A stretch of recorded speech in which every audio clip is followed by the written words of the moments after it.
ਸ਼੍ਰੀ ਗੁਰੂ ਗੋਬਿੰਦ ਸਿੰਘ ਬੇਸਾਲਾ। ਪਰੋ ਤਰਾ ਪਰ ਪੁਨ ਪੁਨ ਸੀਸਾ ਜੀ ਪੁਨ ਪੁਨ ਸੀਸਾ। ਬੰਦੋ ਬਾਰ ਬਾਰ ਜਗਦੀਸਾ। ਏਕੰਕਾਰ ਸਤਿਗੁਰੂ ਤੇ ਪ੍ਰਸਾਦ ਸਚ ਹੋਏ। ਵਾਹਿਗੁਰੂ ਜੀ ਕੀ ਫਤਿਹ। ਬਿਘਨ ਬਿਨਾਸਨ ਸੋਏ। ਜਿਸ ਮਹਿ ਅੰਮ੍ਰਿਤ ਗਿਆਨ ਹੈ, ਮਾਨਕ ਭਗਤ ਵੈਰਾਗ। ਗੁਰੂ ਗ੍ਰੰਥ ਸਾਹਿਬ ਉਦਦ ਬੰਦੋ ਕਰ ਅਨੁਰਾਗ। ਗੁਰੂ ਗ੍ਰੰਥ ਸਾਹਿਬ ਉਦਦ ਬੰਦੋ ਕਰ ਅਨੁਰਾਗ। ਸਤਨਾਮ ਸ੍ਰੀ ਵਾਹਿਗੁਰੂ ਸਾਹਿਬ ਜੀ। ਦੋਹਰਾ ਅਗਲੇ ਦਿਨ ਸਤਿਗੁਰ ਗਏ, ਸੁੰਦਰ ਅੰਗ ਤੁਰੰਗ। ਕਰਿਓ ਬਿਲੋਕਨ ਸਕਲ ਕੋ, ਕਰ ਫੇਰਿਓ ਹਿਤ ਸੰਗ। ਵਾਹਿਗੁਰੂ ਜੀ ਕਾ ਖਾਲਸਾ, ਵਾਹਿਗੁਰੂ ਜੀ ਕੀ ਫਤਿਹ।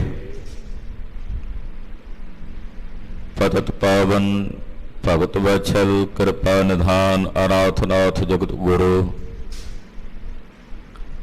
ਸ਼੍ਰੀ ਗੁਰੂ ਗ੍ਰੰਥ ਸਾਹਿਬ ਜੀ ਮਹਾਰਾਜ ਜੀ ਦੀ ਪਾਕ ਪਵਿੱਤਰ ਪਾਵਨ ਹਜ਼ੂਰੀ ਅੰਦਰ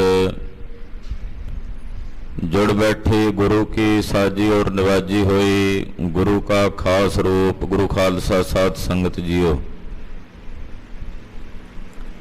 बड़ भागी हर संगत पावै, भागहीन भरम चोटां खावै। वड्डियां भागां वाले हो के निता प्रति नौवें पातशाह श्री गुरु तेग बहादुर साहब जी दे परम पवित्र पावन चरण छो प्राप्त इतिहासक स्थान गुरुद्वारा श्री दुख निवारण साहब जी दे दरबार अंदर एकत्र हो के सतगुरु धन श्री गुरु हरगोबिंद साहब जी महाराज जी दी पावन जीवन गाथा सतगुरां दे इतिहास की चल रही लड़ीवार कथा आप जी बहुत ही अदब सत्कार सहित सरवण कर रहे। छेवें पातशाह गरीब नवाज लाहौर शहर की धरती नूं पवित्र कर रहे हैं। सिख वालों लियांदा घोड़ा जो बादशाह ने जबरी खो लिया सी, वो काजी दे कोलों सतगुरां दे पास आया। काजी जिहदा नाम रुस्तम खान है, ये घोड़ा लैके लंघिया जांदा सी। सतगुरु जी ने बुला लिया, काजी साहब घोड़ा बेचना है। काजी दे मन विच पहला ही इस प्रकार की बिरती सी कि खबरे जीवे के ना जीवे। 10,000 रुपया मुल सतगुरु जी ने घोड़े का पाया। काजी ने लोभी हो के घोड़े का सौदा कर लिया। लिखत करा के काजी वापस अपने घर नूं चला गया। छेवें पातशाह जी महाराज जी ने घोड़े कोल जाके दे सिर ते हथ फेरिया। पहले दिन तो ही सतगुरां दे कोल आउंदियां घोड़ा राजी होना शुरू हो गया। जिहड़े सिख ने घोड़ा साहब नूं भेटा कीता सी, ਉਹਦੇ अंदर चाह ते खुशी है कि गुरुदेव दी वस्त गुरुदेव तक पहुँच गई। मन नूं तसल्ली हो गई कि हुण इत्थे आके बिल्कुल राजी हो जाएगा। तो सतगुरु अपने सिखां दीआं भावनावां पूरीआं करदे ने ਸਿੱਖ ਦੀ ਜਿਹੜੀ ਭਾਵਨਾ ਸੀ ਕਿ ਸਤਿਗੁਰੂ ਜੀ ਇਸ ਘੋੜੇ ਤੇ ਸਵਾਰ ਹੋਣ ਤੇ ਮੈਂ ਉਹਨਾਂ ਦੇ ਦਰਸ਼ਨ ਕਰਾਂ, ਉਹ ਭਾਵਨਾ ਪੂਰੀ ਕਰਨ ਲਈ ਸਿੱਖ ਦੀ ਸਤਿਗੁਰੂ ਜੀ ਨੇ ਸਾਰੀ ਵਿਧ ਜਿਹੜੀ ਹੈ ਉਹ ਆਪ ਹੀ ਕਿਰਪਾ ਕਰਕੇ ਬਣਾ ਦਿੱਤੀ। ਸਗਲ ਵਿਧਾਂ ਸਗਲ ਆਹਰ ਉਦੋਂ ਆਪਣੇ ਆਪ ਹੀ ਆ ਬਣਦੇ ਨੇ ਜਦੋਂ ਸਤਿਗੁਰੂ ਜੀ ਆਪ ਕਿਰਪਾ ਕਰਕੇ ਵਿੱਚ ਵਰਤਣ ਲੱਗ ਪੈਣ। ਗੁਰੂ ਕਾ ਸਿੱਖ ਗੁਰੂ ਅੱਗੇ ਅਰਦਾਸ ਕਰਕੇ ਕਿਸੇ ਵੀ ਕਾਰਜ ਦੀ ਆਰੰਭਤਾ ਕਰਦਾ ਹੈ ਤਾਂ ਉਸ ਕਾਰਜ ਨੂੰ ਕਰਨ ਵੇਲੇ ਉਹਦੇ ਅੰਦਰ ਇਹ ਤਮੰਨਾ ਨਹੀਂ ਕਿ ਮੈਂ ਕਰਨ ਲੱਗਾ। ਅਰਦਾਸ ਕਰਨ ਦਾ ਮਤਲਬ ਹੀ ਇਹ ਹੈ ਕਿ ਪਾਤਸ਼ਾਹ ਇਹ ਕਾਰਜਾਂ ਦੀ ਸਾਰੀ ਵਿਧ ਜਿਵੇਂ ਹੋਣਾ ਹੈ, ਜਿਵੇਂ ਹੋਵੇਗਾ, ਉਹ ਤੁਸੀਂ ਕਿਰਪਾ ਕਰਕੇ ਬਣਾਉਣੀ। ਤੇ ਫਿਰ ਸਤਿਗੁਰੂ ਜੀ ਆਪ ਵਿੱਚ ਸਾਖੀ ਰੂਪ ਹੋ ਕੇ ਵਰਤਦੇ ਨੇ। ਇਹ ਭਰੋਸਾ ਪੂਰੇ ਵਿਸ਼ਵ ਭਰ ਵਿੱਚ ਵਸਦੇ ਹਰ ਇੱਕ ਸਿੱਖ ਨੂੰ ਸਤਿਗੁਰੂ ਗੁਰੂ ਨਾਨਕ ਸਾਹਿਬ, ਗੁਰੂ ਗੋਬਿੰਦ ਸਿੰਘ ਸਾਹਿਬ ਤੇ ਚਾਹੀਦਾ ਹੈ। ਗੁਰੂ ਅੱਗੇ ਅਰਜ਼ੋਈ ਕਰੀਏ, ਮਹਾਰਾਜ ਕਿਰਪਾ ਕਰਕੇ ਸਾਨੂੰ ਇਹ ਭਰੋਸਾ ਬਖਸ਼ ਦਿਓ, ਸਾਡੇ ਹਿਰਦੇ 'ਚ ਇਹ ਗੱਲ ਵਸ ਜਾਏ ਕਿ ਕਰਨ ਵਾਲੇ ਤੇ ਕਰਾਉਣ ਵਾਲੇ ਤੁਸੀਂ ਹੋ। ਕਰਨ ਕਰਾਵਣੇ ਆਪੇ ਆਪ, ਮਾਨਕ ਕਹਿ ਕਿਛ ਨਾਹੀ ਹਾਥ, ਇਹ ਸਾਡੇ ਹਿਰਦੇ 'ਚ ਵਸ ਜਾਏ। ਆਓ ਗੁਰ ਇਤਿਹਾਸ ਦੀ ਚੱਲ ਰਹੀ ਲੜੀਵਾਰ ਕਥਾ ਸਰਵਣ ਕਰੀਏ। ਛੇਵੇਂ ਪਾਤਸ਼ਾਹ ਮੇਰੀ ਪੀਰੀ ਦੇ ਮਾਲਕ ਸਤਿਗੁਰੂ ਸ੍ਰੀ ਗੁਰੂ ਹਰਗੋਬਿੰਦ ਸਾਹਿਬ ਜੀ, ਗਰੀਬ ਨਵਾਜ਼ ਜੀ ਦੇ ਚਰਨਾਂ ਦਾ ਧਿਆਨ ਆਪਣੇ ਹਿਰਦਿਆਂ 'ਚ ਵਸਾਉਂਦਿਆਂ, ਰਸਨਾ ਨੂੰ ਪਵਿੱਤਰ ਕਰਦਿਆਂ ਸਮੂਹ ਮਾਈ ਭਾਈ ਆਖੋ ਜੀ ਸਤਨਾਮ ਸ੍ਰੀ ਵਾਹਿਗੁਰੂ ਸਾਹਿਬ ਜੀ, ਸਤਨਾਮ ਸ੍ਰੀ ਵਾਹਿਗੁਰੂ ਸਾਹਿਬ ਜੀ। ਦੋਹਰਾ ਅਗਲੇ ਦਿਨ ਸਤਿਗੁਰ ਗਏ, ਸੁੰਦਰ ਅੰਗ ਤੁਰੰਗ। ਜਿਸ ਦਿਨ ਘੋੜਾ ਆਇਆ ਤਬੇਲੇ 'ਚ ਬੰਨ੍ਹ ਦਿੱਤਾ ਗਿਆ। ਅਗਲੇ ਦਿਨ ਮਹਾਰਾਜ ਜੀ ਨੇ ਜਾ ਕੇ ਘੋੜਾ ਵੇਖਿਆ, ਬੜਾ ਸੁੰਦਰ ਹੈ। ਘੋੜੇ ਦੇ ਅੰਗ ਬਹੁਤ ਹੀ ਸੁੰਦਰ ਘਾੜਤ ਦੇ ਘੜੇ ਹੋਏ ਹਨ। ਕਰਿਓ ਬਿਲੋਕਨ ਸਕਲ ਕੋ, ਕਰ ਫੇਰਿਓ ਹਿਤ ਸੰਗ। ਸਾਰੇ ਘੋੜੇ ਨੂੰ ਫਿਰ ਕੇ ਮਹਾਰਾਜ ਜੀ ਨੇ ਵੇਖਿਆ, ਨਾਲੇ ਇਹਦੇ ਤੇ ਹੱਥ ਫੇਰਦੇ ਹਨ, ਮੱਥੇ ਤੇ ਹੱਥ ਫੇਰਦੇ ਹਨ। ਘੋੜੇ ਦੀ ਪਿੱਠ ਤੇ ਮਹਾਰਾਜ ਜੀ ਆਪਣਾ ਹੱਥ ਫੇਰਦਿਆਂ ਘੋੜੇ ਨੂੰ ਮਾਨੋ ਅਸੀਸ ਦੇ ਰਹੇ ਹੋਣ। ਚੌਪਈ ਹੁਰ ਕਾਵਤ ਕੋਰਾ ਹਰ ਖਾਇਓ। ਜਦੋਂ ਪਾਤਸ਼ਾਹ ਜੀ ਦੇ ਪਾਵਨ ਹੱਥਾਂ ਦਾ ਸਪਰਸ਼ ਹੋਇਆ ਨਾ ਘੋੜੇ ਨੂੰ, ਤੇ ਘੋੜੇ ਨੇ ਫੁਰਨਾਟਾ ਮਾਰਿਆ, ਜਿਵੇਂ ਘੋੜੇ ਫੁਰਰਾ ਮਾਰਦੇ ਹਨ, ਫੁਰਕਾਟਾ ਮਾਰਦੇ ਨੇ। ਉਹ ਜਦੋਂ ਖੁਸ਼ੀ ਵਿੱਚ ਹੁੰਦਾ ਘੋੜਾ, ਉਦੋਂ ਐਸਾ ਕਰਦਾ।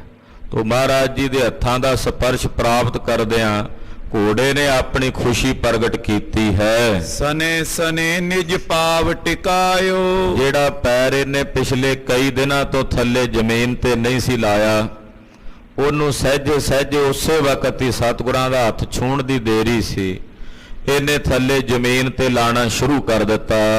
ਦਿਨ ਤੀਨਕ ਮੈਂ ਰੁਜ ਪਰ ਹਰਿਓ। 3 ਦਿਨਾਂ ਦੇ ਵਿੱਚ ਹੀ ਘੋੜੇ ਦਾ ਜਿੰਨਾ ਕੋਈ ਰੋਗ ਸੀ ਉਹ ਦੂਰ ਹੋ ਗਿਆ। ਰੋਗ ਤਾਂ ਬਹਾਨਾ ਹੀ ਸੀ ਇੱਕ ਪ੍ਰਕਾਰ ਦਾ, ਸਤਿਗੁਰੂ ਸੱਚੇ ਪਾਤਸ਼ਾਹ ਦੇ ਵਿਜੋਗ ਦਾ ਰੋਗ ਸੀ, ਉਹ ਮਹਾਰਾਜ ਜੀ ਕੋਲ ਆਉਂਦਿਆਂ ਦੂਰ ਹੋ ਗਿਆ। 3 ਦਿਨਾਂ ਦੇ ਵਿੱਚ ਹੀ ਘੋੜਾ ਰਾਜੀ ਹੋ ਗਿਆ, ਜਿੰਨੀ ਇਹਦੀ ਕੋਈ ਬਿਮਾਰੀ ਸੀ ਉਹ ਦੂਰ ਹੋ ਗਈ। ਚਾਰੇ ਪੈਰ ਇਹਦੇ ਜ਼ਮੀਨ ਤੇ ਲੱਗ ਰਹੇ ਹਨ। ਤ੍ਰਿਣ ਸਮਦਾਇ ਅਰਦਾਨਾ ਚਰਿਓ। ਤੀਜੇ ਦਿਨ ਤਾਂ ਇਹਨੇ ਚੰਗਾ ਰੱਜ ਕੇ ਦਾਣਾ ਪੱਠਾ ਖਾਧਾ, ਜੋ ਅੱਗੇ ਖੁਰਲੀ 'ਚ ਪਾਇਆ ਬਿਲਕੁਲ ਹੀ ਖਾਲੀ ਕਰ ਦਿੱਤੀ, ਵਿੱਚ ਨਹੀਂ ਕੋਈ ਛੱਡਿਆ। ਏਦਾਂ ਰੱਜ ਕੇ ਖਾਧਾ ਦਾਣਾ ਤੇ ਪਾਣੀ ਪੀਤਾ। ਦਿਨ ਪ੍ਰਤ ਬਲੀ ਪੁਸ਼ਟ ਸਭ ਅੰਗ।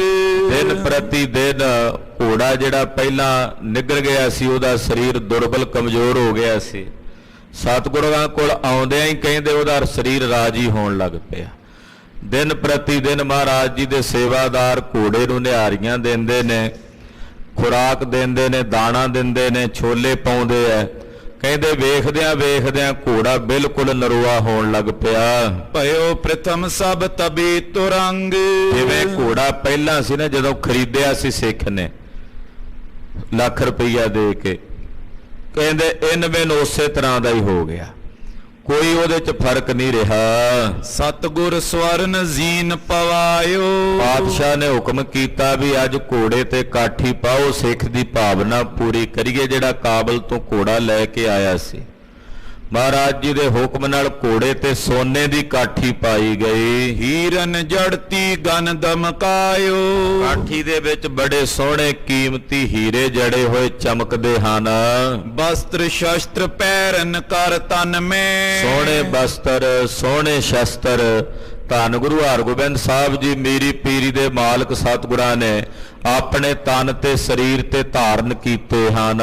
ਭਏ ਅਰੂੜ ਗੁਰੂ ਤਿਸ ਛਿਨ ਮੈਂ। ਉਸੇ ਛਿਨ ਗੁਰੂ ਨਾਨਕ ਸਾਹਿਬ ਜੀ ਦਾ ਨਾਮ ਲੈ ਕੇ, ਵੱਡਿਆਂ ਸਤਿਗੁਰਾਂ ਦਾ ਨਾਮ ਲੈ ਕੇ ਧੰਨ ਗੁਰੂ ਹਰਗੋਬਿੰਦ ਸਾਹਿਬ ਸੱਚੇ ਪਾਤਸ਼ਾਹ ਜੀ ਮਹਾਰਾਜ ਜੀ ਘੋੜੇ ਤੇ ਸਵਾਰ ਹੋਏ। ਭਇਓ ਤੁੰਦ ਹਰਕਤ ਫੁਰਕਾਵੇ। ਕਹਿੰਦੇ ਜਦੋਂ ਪਾਤਸ਼ਾਹ ਘੋੜੇ ਤੇ ਸਵਾਰ ਹੋਏ ਤੇ ਘੋੜਾ ਆਪਣੀ ਪੂੰਛ ਹਿਲਾਉਂਦਾ ਪਿੱਛੋਂ ਖੁਸ਼ੀ ਨਾਲ, ਔਰ ਫੁਰਕਾਉਂਦਾ ਹੈ, ਮਾਨੋ ਆਪਣੀ ਖੁਸ਼ੀ ਜ਼ਾਹਰ ਕਰਦਾ ਕਿ ਛੇਵੇਂ ਪਾਤਸ਼ਾਹ ਜੀ ਮਹਾਰਾਜ ਜੀ ਨੇ ਮੈਨੂੰ ਜੀਵਨ ਮੇਰਾ ਸਫਲ ਕਰ ਦਿੱਤਾ ਸਵਾਰ ਹੋ ਕੇ। ਸਨੇ ਸਨੇ ਅਸਫਾਂਦਤ ਜਾਵੇ। ਸਹਿਜੇ ਸਹਿਜੇ ਘੋੜਾ ਭਜਦਾ ਹੈ, ਤੇਜ਼ੀ ਦੇ ਨਾਲ ਦੌੜਦਾ ਹੈ। ਗਏ ਵੈਰ ਕੋ ਫੇਰਿਓ ਥੋੜਾ। ਮਹਾਰਾਜ ਜੀ ਘੋੜਾ ਬਾਹਰ ਲੈ ਕੇ ਗਏ ਤੇ ਥੋੜਾ ਜਿਹਾ ਫੇਰ ਕੇ ਲਿਆਏ। ਮਨ ਅਨੁਸਾਰ ਚਲਤ ਮਗ ਘੋਰਾ। ਖਾਲਸਾ ਜੀ ਘੋੜਾ ਸਤਿਗੁਰਾਂ ਦੇ ਮਨ ਦੇ ਅਨੁਸਾਰ ਚੱਲਣ ਲੱਗ ਪਿਆ। ਉਹਨੂੰ ਇਸ਼ਾਰਾ ਨਹੀਂ ਕਰਦੇ ਮਹਾਰਾਜ, ਨਾ ਅੱਡੀ ਮਾਰਦੇ ਨੇ, ਨਾ ਵਾਗ ਦੇ ਨਾਲ ਸੱਜੇ ਖੱਬੇ ਖਿੱਚਦੇ ਨੇ। ਜਿਵੇਂ ਮਨ ਨਾਲ ਪ੍ਰੇਰਦੇ ਆ ਨਾ, ਮਨ ਨਾਲ ਮਿਲ ਹੀ ਗਿਆ ਉਹ ਘੋੜਾ, ਇੱਕ ਬਿਕ ਹੋ ਗਿਆ। ਜੇ ਸਾਹਿਬ ਦਾ ਮਨ ਕਹਿੰਦਾ ਵੀ ਥੋੜਾ ਜਿਹਾ ਤੇਜ਼ ਤੁਰ ਤੇ ਤੇਜ਼ ਤੁਰਦਾ, ਸਾਹਿਬਾਂ ਦਾ ਮਨ ਕਹਿੰਦਾ ਵੀ ਮੁੜ ਜਾ ਸੱਜੇ ਨੂੰ ਤਾਂ ਮੁੜ ਜਾਂਦਾ।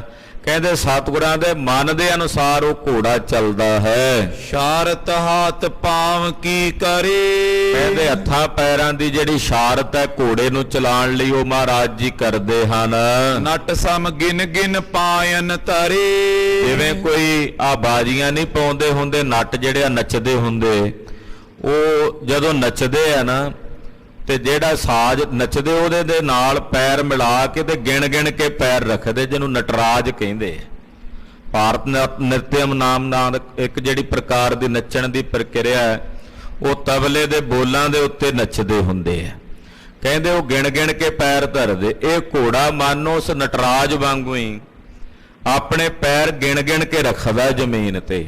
ਇਹੋ ਜੀ ਸੋਹਣੀ ਚਾਲ ਇਹ ਘੋੜਾ ਤੁਰਦਾ ਤੇ ਚੱਲਦਾ ਹੈ। ਸਤਿਗੁਰ ਚੜ ਪ੍ਰਸੰਨ ਅਤ ਹੋਏ। ਸਤਿਗੁਰੂ ਜੀ ਇਸ ਘੋੜੇ ਤੇ ਸਵਾਰ ਹੋ ਕੇ ਬੜੇ ਪ੍ਰਸੰਨ ਹੋਏ। ਘੋੜੇ ਦੀ ਸਵਾਰੀ ਕਰਕੇ ਮਹਾਰਾਜ ਜੀ ਦਾ ਹਿਰਦਾ ਬਹੁਤ ਹੀ ਪ੍ਰਸੰਨ ਹੋਇਆ। ਸਿੱਖ ਕਾਬਲੀ ਥਿਰ ਹੋਏ ਜੋਏ। ਉਹ ਜਿਹੜਾ ਕਾਬਲ ਤੋਂ ਆਇਆ ਸਿੱਖ ਸੀ, ਉਹ ਖਲੋ ਕੇ ਵੇਖ ਰਿਹਾ। ਉਹ ਤਾਂ ਮਾਨੋ ਜਿਵੇਂ ਆਨੰਦ ਦੀ ਮੂਰਤੀ ਬਣ ਗਿਆ ਹੋਵੇ। ਇੰਨੀ ਖੁਸ਼ੀ ਉਸ ਸਿੱਖ ਦੇ ਮਨ 'ਚ ਹੋ ਰਹੀ ਹੈ ਸਤਿਗੁਰੂ ਜੀ ਨੂੰ ਘੋੜੇ ਤੇ ਬੈਠਿਆਂ ਵੇਖ ਕੇ। ਹੱਥ ਜੋੜ ਚਰਨਨ ਪਰ ਪਰਿਓ। ਹੱਥ ਜੋੜ ਕੇ ਉਹ ਸਿੱਖ ਨੇ ਮਹਾਰਾਜ ਜੀ ਦੇ ਚਰਨਾਂ ਤੇ ਮੱਥਾ ਟੇਕਿਆ। ਬੜੇ ਅਦਬ ਨਾਲ ਮਹਾਰਾਜ ਜੀ ਦੇ ਚਰਨ ਪਕੜ ਲਏ। ਮੋਰ ਮਨੋਰਥ ਪੂਰਨ ਕਰਿਓ। ਕਹਿਣ ਲੱਗਾ ਪਾਤਸ਼ਾਹ ਆਪ ਨੇ ਕਿਰਪਾ ਕਰਕੇ ਮੇਰੇ ਮਨ ਦਾ ਮਨੋਰਥ ਪੂਰਾ ਕਰ ਦਿੱਤਾ ਹੈ। ਆਪ ਜੀ ਦਾ ਲੱਖ ਲੱਖ ਹੈ ਸ਼ੁਕਰ ਹੈ, ਲੱਖਾਂ ਬੇਰੀ ਆਪ ਜੀ ਦਾ ਸ਼ੁਕਰਾਨਾ ਕਿ ਆਪ ਜੀ ਨੇ ਮੇਰੇ ਮਨ ਦਾ ਮਨੋਰਥ, ਮੇਰੇ ਮਨ ਦੀ ਰੀਝ ਪੂਰੀ ਕਰ ਦਿੱਤੀ ਹੈ। ਹਿਰਦੇ ਪਾਵਨੀ ਜਿਮ ਕਰ ਲਿਆਇਓ। ਮੈਂ ਆਪਣੇ ਹਿਰਦੇ 'ਚ ਜਿਸ ਤਰ੍ਹਾਂ ਦੀ ਭਾਵਨੀ ਕਰਕੇ, ਜਿਸ ਤਰ੍ਹਾਂ ਦੀ ਇੱਛਾ ਕਰਕੇ ਘੋੜਾ ਆਪ ਜੀ ਕੋਲ ਲੈ ਕੇ ਆਇਆ ਸੀ, ਨਿਜ ਨੇਤਰਨ ਸੋ ਤਿਮ ਦ੍ਰਿਸ਼ਟਾਇਓ। ਮੈਂ ਆਪਣੀਆਂ ਅੱਖਾਂ ਨਾਲ ਉਸੇ ਤਰ੍ਹਾਂ ਵੇਖ ਲਿਆ ਜਿਵੇਂ ਇੱਛਾ ਕਰਕੇ ਲਿਆਇਆ ਸੀ ਵੀ ਸਤਿਗੁਰੂ ਜੀ ਇਹਦੇ ਤੇ ਸਵਾਰ ਹੋਣ। ਅੱਜ ਮੈਂ ਆਪਣੇ ਨੇਤਰਾਂ ਨਾਲ ਤਿਵੇਂ ਦਰਸ਼ਨ ਕਰ ਲਏ ਹਨ। ਕਰੋ ਖੁਸ਼ੀ ਗਮਨੋ ਨਿਜ ਪੁਰ ਕੋ।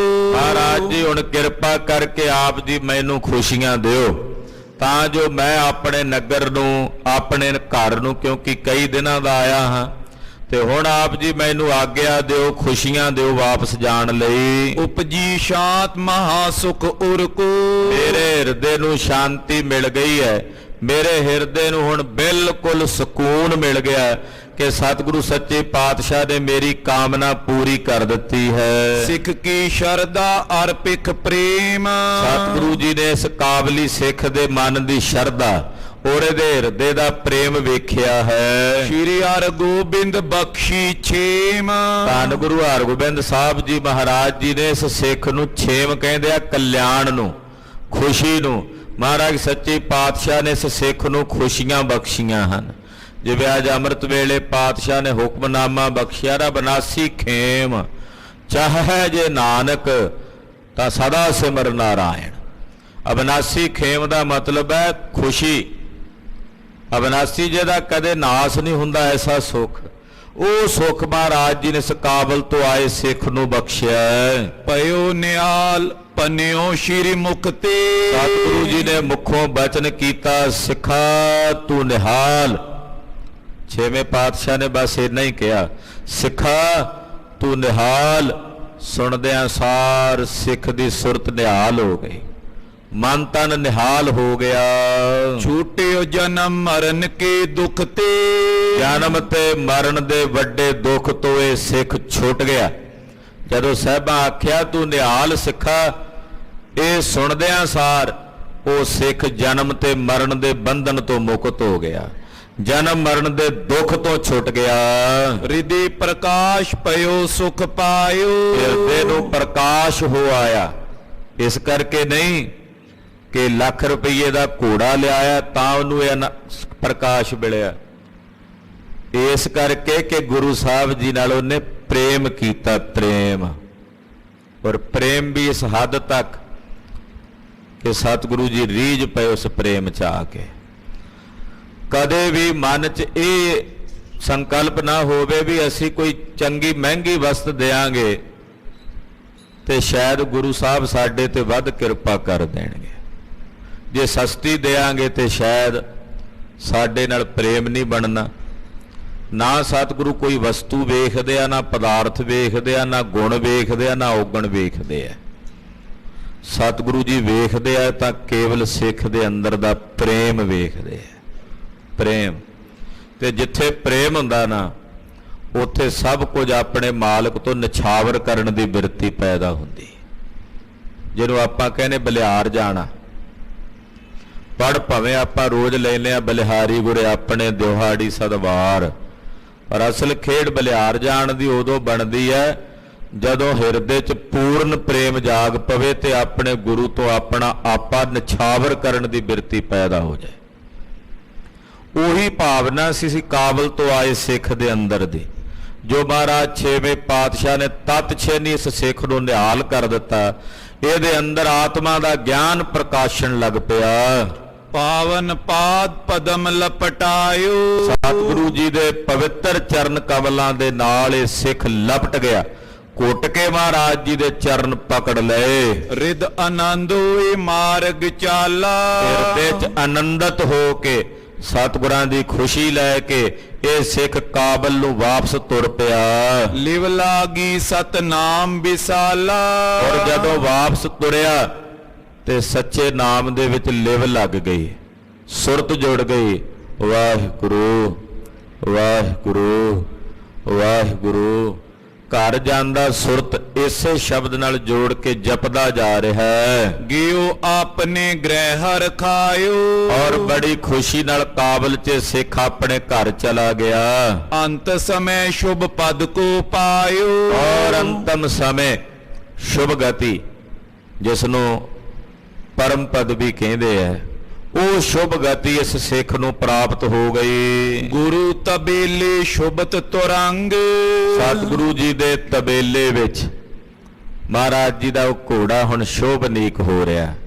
ਮਹਾਰਾਜ ਜੀ ਦੇ ਤਬੇਲੇ ਦਾ ਉਹ ਘੋੜਾ ਸ਼ਿੰਗਾਰ ਬਣ ਗਿਆ ਹੈ। ਹਾਏ ਖੁਰਾਕ ਪੁਸ਼ਟ ਬਲ ਅੰਗ। ਇਹਦੇ ਚੰਗੀ ਵਧੀਆ ਖੁਰਾਕ ਉਸ ਘੋੜੇ ਨੂੰ ਮਿਲਦੀ ਹੈ, ਜਿਹਦੇ ਕਰਕੇ ਘੋੜੇ ਦੇ ਅੰਗ ਪ੍ਰਤਿਅੰਗ ਪੁਸ਼ਟ ਹੋ ਰਹੇ ਹਨ।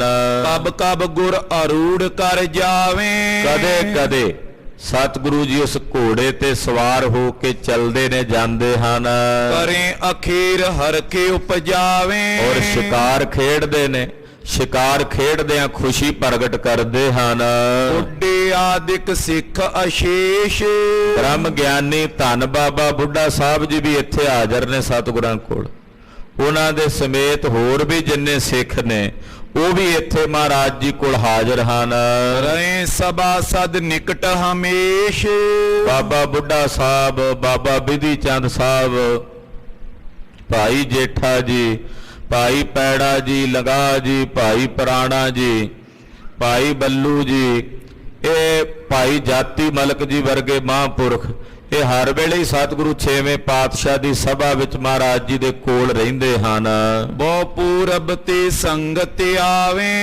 ਪੂਰਬ ਦਿਸ਼ਾ ਤੋਂ ਯਾਨੀ ਕਿ ਆ ਚੜ੍ਹਦੇ ਵਾਲਾ ਪਾਸਾ ਸ੍ਰੀ ਪਟਨਾ ਸਾਹਿਬ ਦਾ ਇਲਾਕਾ ਹੈ ਜਿਹੜਾ ਆਸਾਮ ਦਾ ਤੋ ਇਸ ਪਾਸਿਓਂ ਬੇਅੰਤ ਸੰਗਤ ਮਹਾਰਾਜ ਜੀ ਕੋਲ ਚੱਲ ਕੇ ਆਉਂਦੀ ਹੈ ਵਸਤ ਅਮੋਲਕ ਗਾਨਿਅਰ ਪਾਵੇ ਅਮੋਲਕ ਵਸਤੂਆਂ ਕੀਮਤੀ ਵਸਤੂਆਂ ਲਿਆ ਕੇ ਸਿੱਖ ਮਹਾਰਾਜ ਜੀ ਨੂੰ ਭੇਟਾ ਕਰਦੇ ਪ੍ਰੇਮ ਨਾਲ ਲਿਆ ਕੇ ਵਸਤੂਆਂ ਭੇਟਾ ਕਰਦੇ ਹਨ ਇਸਕੇ ਦੇਸ਼ ਨਗਰ ਸਮੁਦਾਈ ਜਿਹੜੇ ਦੇਸ਼ ਵਿੱਚ ਜਿਹੜੀ ਕੋਈ ਚੰਗੀ ਵਸਤ ਹੁੰਦੀ ਹੈ ਕਹਿਣ ਲੱਗ ਗਿਨੀਏ ਮਤ ਥੱਕ ਜਾਈ ਕਹਿੰਦੇ ਉਹ ਵਸਤੂਆਂ ਲੈ ਕੇ ਆਉਂਦੇ ਆ ਸਿੱਖ ਕਹਿੰਦੇ ਗਿਣਤੀ ਕਰੀਏ ਤੇ ਕਿੱਥੋਂ ਤੱਕ ਗਿਣੀਏ ਕਹਿੰਦੇ ਸਾਡੀ ਮਤ ਥੱਕ ਜੇ ਗਿਣਤੀ ਕਰਦੇ ਆ ਇੰਨੀਆਂ ਵਸਤੂਆਂ ਮਹਾਰਾਜ ਜੀ ਦੇ ਪਾਸ ਆਉਂਦੀਆਂ ਹਨ ਤਥਾ ਦਿਸ਼ਾ ਦੱਖਣ ਕੇ ਆਵੇ ਜਿਵੇਂ ਪੂਰਬ ਦਿਸ਼ਾ ਤੋਂ ਵਸਤਾਂ ਆਉਂਦੀਆਂ ਚੱਲ ਕੇ ਇਸੇ ਤਰ੍ਹਾਂ ਦੱਖਣ ਦਿਸ਼ਾ ਤੋਂ ਵੀ ਉਸੇ ਤਰ੍ਹਾਂ ਕੀਮਤੀ ਪਦਾਰਥ ਕੀਮਤੀ ਵਸਤੂਆਂ ਸਿੱਖ ਲੈ ਕੇ ਆਉਂਦੇ ਨੇ ਸੰਗ ਮਸੰਦ ਸੰਗਤਾਂ ਲਿਆਵੇ ਜਿਹੜੇ ਇਹਨਾਂ ਇਲਾਕਿਆਂ ਦੇ ਮਸੰਦ ਨੇ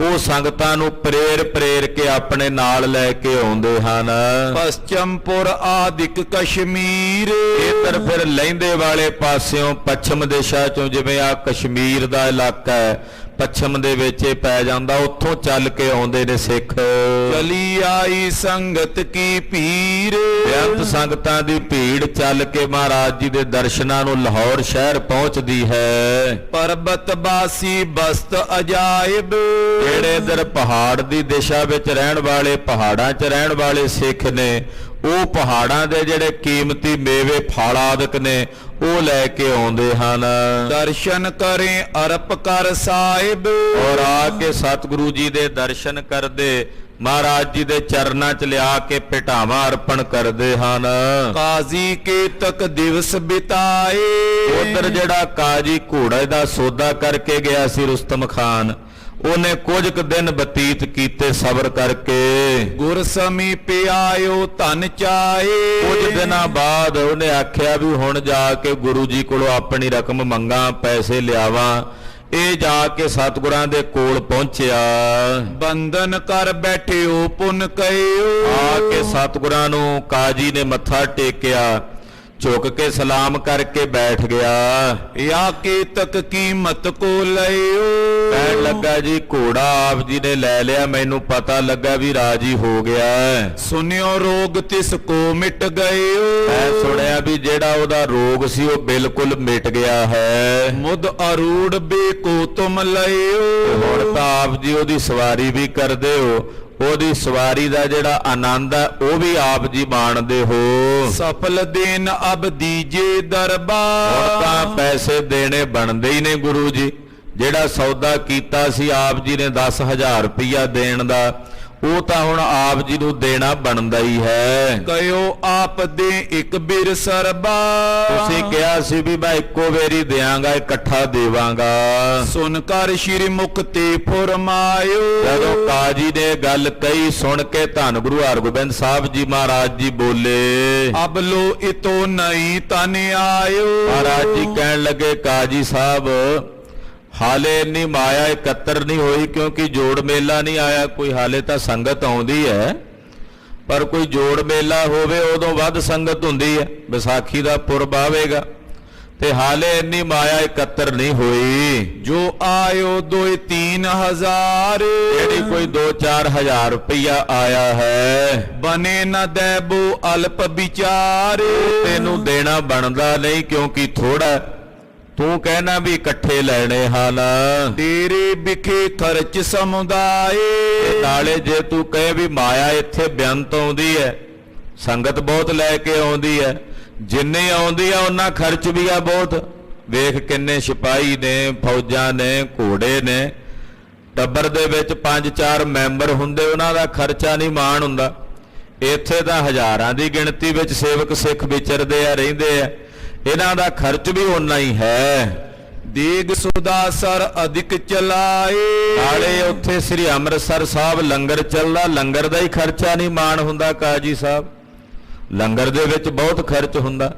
ਜਿੱਥੇ ਰੋਜ਼ ਲੰਗਰਾਂ ਦੇ ਵਿੱਚ 25-30 ਕੁਆਂਟਲ, 50-50 ਕੁਆਂਟਲ, 100-100 ਕੁਆਂਟਲ ਦੇ ਨੇੜੇ ਦਾਲ ਹੀ ਬਣਦੀ ਹੋਵੇ, ਲੰਗਰ ਪੱਕਦਾ ਹੋਵੇ, ਉਹ ਖਰਚਾ ਕੋਈ ਥੋੜਾ ਹੁੰਦਾ।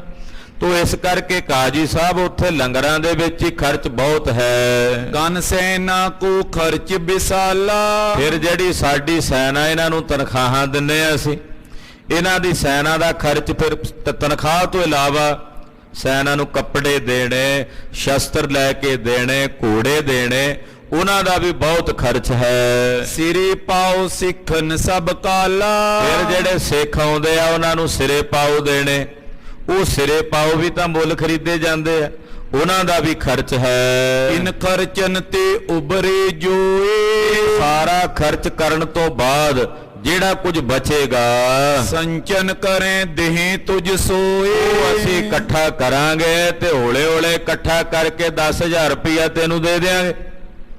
ਮਹਾਰਾਜ ਕਹਿੰਦੇ ਹਾਲੇ ਤਾਂ ਇਹ ਇੱਕੋ ਦਮ ਨਹੀਂ ਹੋਣਾ ਇਕੱਠਾ, ਇਹ ਸਾਰੇ ਖਰਚੇ ਕਰਨ ਤੋਂ ਬਾਅਦ ਜਿਹੜਾ ਵਧੇਗਾ ਉਹ ਇਕੱਠਾ ਕਰਕੇ ਤੈਨੂੰ ਦਿਆਂਗੇ। ਕਾਜ਼ੀ ਕਿਉ ਫਿਕਰ ਉਰ ਰਾਖੋ।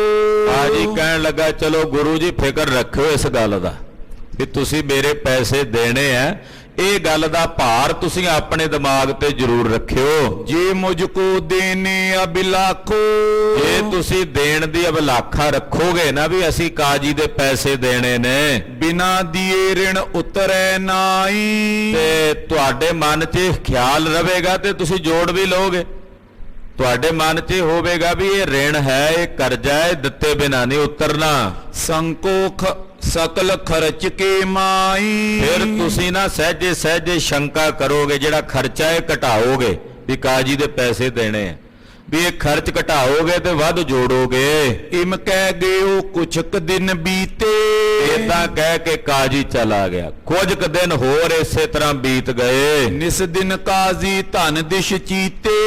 ਹੁਣ ਕਾਜੀ ਦੇ ਮਨ 'ਚ ਘਬਰਾਹਟ ਜੀ ਹੋਏ ਵੀ ਕਦੋਂ ਪੈਸੇ ਮਿਲਣ, ਕਦੋਂ ਮੈਂ ਲੈ ਕੇ ਰਕਮ ਆਵਾਂ। ਹਾਲਾਂਕਿ ਕਾਜੀ ਦਾ ਕਿਹੜਾ ਕੋਈ ਇੱਥੇ ਹਿੰਗ ਫਟਕੜੀ ਦਾ ਖਰਚ ਆਇਆ, ਲੈ ਕੇ ਆਉਂਦਾ ਸੀ, ਪਰ ਹੁਣ ਸੋਚਦਾ ਵੀ ਘੋੜਾ ਦਾ ਰਾਜੀ ਹੋ ਗਿਆ ਉਹਨਾਂ ਦਾ, ਤੇ ਪੈਸੇ ਬਣਦੇ ਹੀ ਨੇ ਮੇਰੇ ਲਿਆਉਣੇ। ਤੋ ਮਨ 'ਚ ਰਾਤ ਦਿਨ ਇਸੇ ਗੱਲ ਦਾ ਇਹਦੇ ਧਿਆਨ ਰਹਿੰਦਾ, ਫਿਕਰ ਰਹਿੰਦਾ ਹੈ। ਇੱਕ ਦਿਨ ਬੌਰ ਦੀਵਾਨ ਮਝਾਰੇ। ਇੱਕ ਦਿਨ ਫੇਰ ਸਤਿਗੁਰੂ ਜੀ ਦੇ ਦੀਵਾਨ ਵਿੱਚ, ਜਿੱਥੇ ਪਾਤਸ਼ਾਹ ਦਾ ਦੀਵਾਨ ਲੱਗਾ, ਇਹ ਆਇਆ। ਬੈਠਿਓ ਆਨ ਅਧਿਕ ਹੰਕਾਰ। ਅੱਜ ਥੋੜੇ ਜਿਹੇ ਤੇਵਰ ਕਾਜੀ ਦੇ ਬਦਲੇ ਹੋਏ, ਤੇ ਤੇਵਰ ਬਦਲ ਕੇ ਬੜੇ ਹੰਕਾਰ ਵਿੱਚ, ਵੀ ਜਿਵੇਂ ਮੈਂ ਆਪਣਾ ਪ੍ਰਭਾਵ ਪਾਉਣਾ, ਡਰਾਵਾ ਪਾਉਣਾ ਵੀ ਮੈਂ ਵੀ ਕੋਈ ਸ਼ੈ ਹਾਂ, ਏਦਾਂ ਦੀ ਬਿਰਤੀ ਧਾਰਨ ਕਰਕੇ ਆਇਆ। ਕਿਉ ਪ੍ਰਸੰਗ ਦਰਬ ਕੋ ਲੈ ਬੇ। ਆ ਕੇ ਸਤਿਗੁਰਾਂ ਦੇ ਨਾਲ ਪੈਸੇ ਲੈਣ ਦਾ ਪ੍ਰਸੰਗ ਚਲਾਇਆ। ਬਿਤੇ ਬਹੁਤ ਦਿਨ ਕੀਜੇ ਦੈਬੇ। ਕਹਿਣ ਲੱਗਾ ਗੁਰੂ ਜੀ ਬਹੁਤ ਦਿਨ ਬੀਤ ਗਏ ਨੇ, ਹੁਣ ਮੇਰੇ ਪੈਸੇ, ਮੇਰੀ ਰਕਮ ਦੇ ਦਿਓ। ਕਰਿਓ ਅਰੋਗ ਤੁਰੰਗ ਖੁਦਾਏ। ਤੁਹਾਡਾ ਘੋੜਾ ਵੀ ਖੁਦਾਬੰਦ ਕਰੀਮ ਨੇ ਅਰੋਗ ਕਰ ਦਿੱਤਾ ਹੈ। ਦਰਬ ਪ੍ਰਥਮ ਤੇ ਦਿਓ ਸਵਾਏ। ਹੁਣ ਤਾਂ 10,000 ਨਹੀਂ, ਸਗੋਂ 10 ਤੋਂ ਵੱਧ ਦਿਓ, ਕਿਉਂਕਿ ਘੋੜਾ ਠੀਕ ਹੋ ਗਿਆ ਤੁਹਾਡਾ। ਹੁਣ ਇਹਦੀ ਨੀਅਤ ਫਿੱਟਣ ਲੱਗ ਪਈ ਵੀ 10 ਤੋਂ ਵੀ ਵੱਧ ਮੰਗਦਾ, ਘੋੜਾ ਦਾ ਲੱਖ ਰੁਪਈਏ ਦਾ। ਕਹਿੰਦਾ ਹੁਣ 10,000 ਨਹੀਂ, ਇਹਦੇ ਤੋਂ ਵੱਧ ਦਿਓ ਤੁਸੀਂ ਮੈਨੂੰ। ਹਜ਼ਰਤ ਕੋ ਪਾਏ ਨਾ ਸਵਾਰੀ। ਕਿਉਂਕਿ ਬਾਦਸ਼ਾਹ ਸਲਾਮਤ ਇਹਦੀ ਸਵਾਰੀ ਨਹੀਂ ਕਰ ਸਕੇ, ਉਹਨਾਂ ਲਈ ਇਹ ਚੱਲ ਕੇ ਆਇਆ ਸੀ। ਪ੍ਰਾਪਤ ਤੁਮੇ ਭਾਗ ਕੇ ਭਾਰੀ। ਤੁਸੀਂ ਭਾਗਾਂ ਦੇ ਬਲੀ ਹੋ ਗੁਰੂ ਜੀ, ਇਸ ਕਰਕੇ ਘੋੜਾ ਤੁਹਾਨੂੰ ਪ੍ਰਾਪਤ ਹੋਇਆ, ਇਹ ਤੁਹਾਡੇ ਕੋਲ ਆਇਆ ਹੈ। ਮੁਝ ਕੋ ਇਤੋ ਦਰਬ ਦਿਲਵਾਵੇ। ਤੇ ਮੈਨੂੰ ਹੁਣ ਇੰਨਾ ਪੈਸਾ ਤਾਂ ਇਹ ਘੋੜੇ ਨੇ ਉਦਾਂ ਹੀ ਦਵਾ ਦੇਣਾ, ਜਿੰਨੇ ਦੀ ਇਹ ਲਾਗਤ ਦਾ ਚੱਲ ਕੇ ਆਇਆ ਸੀ ਰਾਵਰ ਕੋ ਆਨੰਦ ਦਿਖਰਾਵੇ। ਤੇ ਤੁਸੀਂ ਮੈਨੂੰ ਹੁਣ ਮਾਇਆ ਦਿਓ, ਜੇ 10,000 ਤੋਂ ਵੱਧ ਦਿਓ ਮੈਨੂੰ ਹੁਣ, ਤੇ ਤੁਹਾਨੂੰ ਇਹ ਘੋੜਾ ਆਨੰਦ ਦਿੰਦਾ, ਤੁਸੀਂ ਇਹਦੇ ਤੇ ਸਵਾਰ ਹੋ ਰਹੇ ਹੋ, ਖੁਸ਼ੀ ਦੇ ਨਾਲ ਸਗੋਂ ਮੈਨੂੰ ਮਾਇਆ ਦਿਓ। ਸ਼੍ਰੀ ਗੁਰ ਕਿਉ ਖੁਦਾਈ ਪੁਚਾਏ। ਸੁਣ ਕੇ ਛੇਵੇਂ ਪਾਤਸ਼ਾਹ ਕਹਿੰਦੇ ਕਾਜੀ ਸਾਹਿਬ ਇਹ ਘੋੜਾ ਤੁਸੀਂ ਥੋੜੀ ਲਿਆਏ ਹੋ ਸਾਡੇ ਕੋਲੇ, ਇਹ ਘੋੜਾ ਖੁਦਾ ਨੇ, ਪਰਮੇਸ਼ਰ ਨੇ, ਅਕਾਲ ਪੁਰਖ ਨੇ ਸਾਡੇ ਤੱਕ ਪਹੁੰਚਦਾ ਕੀਤਾ, ਤੁਸੀਂ ਤਾਂ ਕਰਤੂਤ ਕਰਕੇ ਲੈ ਗਏ ਸੀ ਆਪਣੇ ਕੋਲੇ, ਤੋ ਪਰਮੇਸ਼ਰ ਨੇ ਘੋੜਾ ਸਾਡੇ ਕੋਲ ਪਹੁੰਚਦਾ ਕੀਤਾ। ਜਿਸ ਕੀ ਵਸਤ ਤਿਸੀ ਟਿਗ ਆਏ। ਕਿਉਂਕਿ ਜਿਹਦੀ ਵਸਤੂ ਹੁੰਦੀ ਉਹਦੇ ਕੋਲ ਆ ਜਾਇਆ ਕਰਦੀ ਹੈ, ਇਹ ਵਸਤ ਸਾਡੀ ਸੀ, ਸਾਡੇ ਕੋਲ ਆ ਗਈ ਹੈ ਚੱਲ ਕੇ। ਪ੍ਰਭ ਆਗੇ ਕਿਆ ਮਨੁੱਖ ਵਿਚਾਰਾ। ਪਰਮੇਸ਼ਰ ਅੱਗੇ ਬੰਦੇ ਦੀ ਕੀ ਅਹਿਮੀਅਤ ਹੈ, ਅਕਾਲ ਪੁਰਖ ਦੇ ਸਾਹਮਣੇ ਇਹ ਮਨੁੱਖ ਦੀ ਹੈਸੀਅਤ ਹੀ ਕੀ ਹੈ। ਕਰੇ ਜੇ ਓਜ ਅਨੇਕ ਪ੍ਰਕਾਰਾ। ਇਹ ਬੰਦਾ ਜਿੰਨੇ ਮਰਜੀ ਬਲ ਨੂੰ ਕਰੇ, ਜਿੰਨਾ ਮਰਜੀ ਤਾਣ ਕਰੇ, ਰੱਬ ਦੇ ਬਰਾਬਰ ਥੋੜੀ ਪੁੱਜ ਸਕਦਾ, ਪਰਮੇਸ਼ਰ ਦੇ ਬਰਾਬਰ ਥੋੜੀ ਵੀ ਅਕਾਲ ਪੁਰਖ ਨਾਲ ਮੱਥਾ ਲਾ ਲਵੇ, ਇੰਨੀ ਤਾਕਤ ਥੋੜੀ ਬੰਦੇ ਵਿੱਚ ਪੈਦਾ ਹੋ ਸਕਦੀ ਹੈ, ਜਿੰਨੇ ਮਰਜੀ ਉਪਾਅ ਕਰ ਲਵੇ। ਖੋਜਤ ਪਹੁੰਚੇ ਸਿੱਖੇ ਹਮਾਰਾ। ਸੁਣ ਜਿਹੜੀਆਂ ਗੱਲਾਂ ਤੂੰ ਪਹਿਲਾਂ ਦੱਸਦਾ ਸੀ ਵੀ ਬਾਦਸ਼ਾਹ ਨੇ ਮੰਗਾਇਆ, ਹੁਣ ਤੈਨੂੰ ਇਹਦੀ ਅਸਲੀਅਤ ਦੱਸ ਦਈਏ ਵੀ ਘੋੜਾ ਕਿੱਥੋਂ ਆਇਆ। ਮਹਾਰਾਜ ਜੀ ਦੱਸਣਾ ਚਾਹੁੰਦੇ ਵੀ ਕਿਤੇ ਕਾਜੀ ਨੂੰ ਭੁਲੇਖਾ ਨਾ ਰਹਿ ਜੇ ਵੀ ਗੁਰੂ ਜੀ ਨੂੰ ਪਤਾ ਕੋਈ ਨਹੀਂ।